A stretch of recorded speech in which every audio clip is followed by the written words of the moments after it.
À 6h17, Europe 1 vous répond, Thomas Soto. François Hollande aurait donc décidé, il y aurait bientôt en France 12 super régions au lieu des 22 dans le pays. Qu'est-ce que ça va changer? On va parler de ce puzzle en devenir avec vous, Hervé Lebras, bonjour. Bonjour. Vous êtes démographe, directeur d'études à l'INED, l'Institut national d'études démographiques. Déjà pour commencer, on est là dans une vraie révolution territoriale ou dans un tripatouillage électoral avant des élections régionales?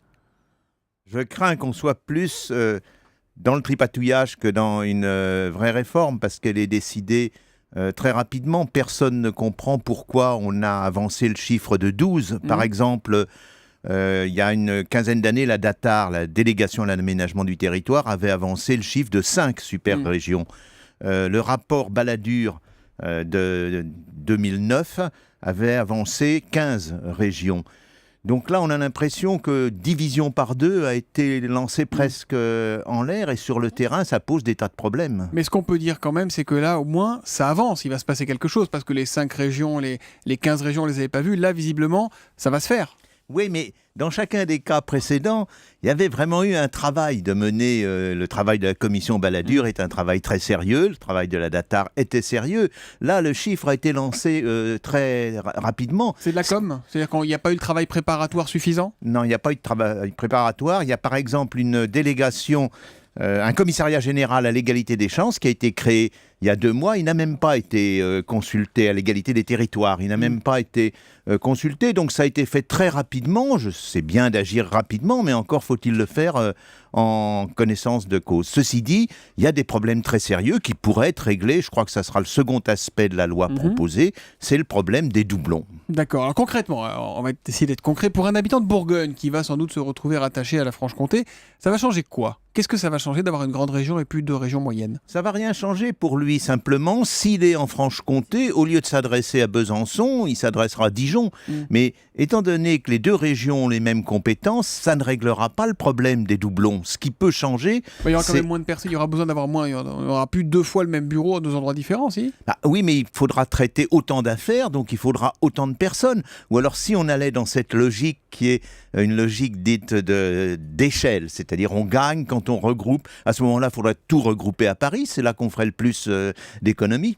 Justement, le but, c'est de faire des économies. Donc, est-ce que de ce point de vue-là, on est sûr que ce soit efficace? Ça peut être efficace pour les doublons, et ça a été chiffré. On peut faire de l'ordre de 1,7 milliard d'économies par an, c'est pas rien. C'est quoi un doublon? Donnez-nous un exemple doublon, très par concret exemple, de doublon. c'est la politique économique. Elle est menée, l'aide aux investissements, l'aide à la compétitivité, l'aide aux pôles de développement. Ces aides-là sont données à la fois par les départements et par les régions. Ça fait double emploi, donc c'est un doublon. Donc ça serait assez logique de spécialiser les régions dans les aides économiques, dans tout ce qui touche à l'économie, ce qui est déjà un peu leur cas. Éviter que chaque chef d'entreprise ait besoin d'aller dans 14 guichets différents, dans la ville, l'agglomération, le département, la région, pour monter ses dossiers d'aide, c'est ça l'idée? Exactement, parce qu'en plus de ça, au fond, un des défauts du système actuel, c'est le temps que toutes ces questions-là mettent à se régler. Pour monter un dossier, maintenant, il faut souvent 18 mois, 2 ans.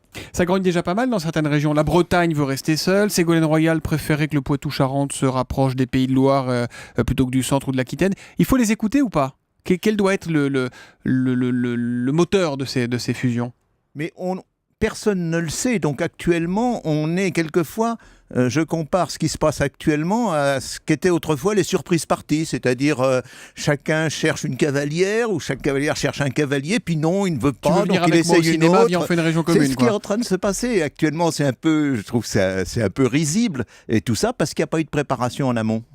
Et les départements alors? Parce qu'on ne comprend plus très bien ce que le gouvernement veut en faire des départements. Alors là, il semble qu'il y ait d'abord eu un bug. On va dire un bug, allez.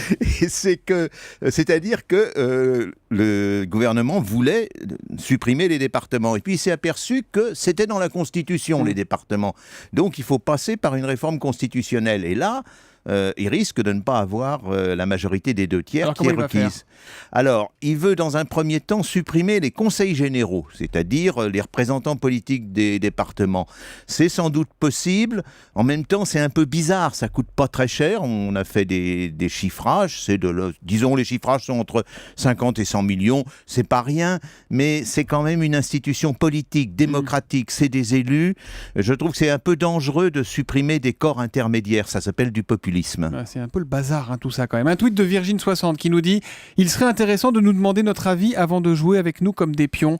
Est-ce que c'est une réforme qui justifie un référendum pour vous, Hervé Lebras ? Ça pourrait, mais peut-être d'ailleurs, si vraiment le regroupement des régions a lieu, il me semble que ça serait normal de demander aux habitants concernés leur avis. Et simplement, le gouvernement hésite parce que déjà, pour le regroupement du Haut-Rhin et du Bas-Rhin, le résultat du référendum a été négatif. Dernière question très rapidement. Qu'est-ce qui va se passer dans les départements et les territoires d'outre-mer ? Il y a 5 départements là-bas. Ils sont hors jeu ou ils sont concernés ? Ils sont pour l'instant hors jeu. Je n'ai entendu personne en parler. C'est dommage parce qu'il y a, disons, beaucoup de lois particulières pour ces territoires et ces départements. Bon, ce qu'on retient, c'est que ça va trop vite, c'est pas préparé, c'est le bazar. Merci Hervé Lebras d'être venu ce matin sur Europe 1. Je rappelle que vous êtes démographe et co-auteur notamment avec Emmanuel Todt de L'Invention de la France. C'est chez Gallimard. Merci à vous et bonne journée.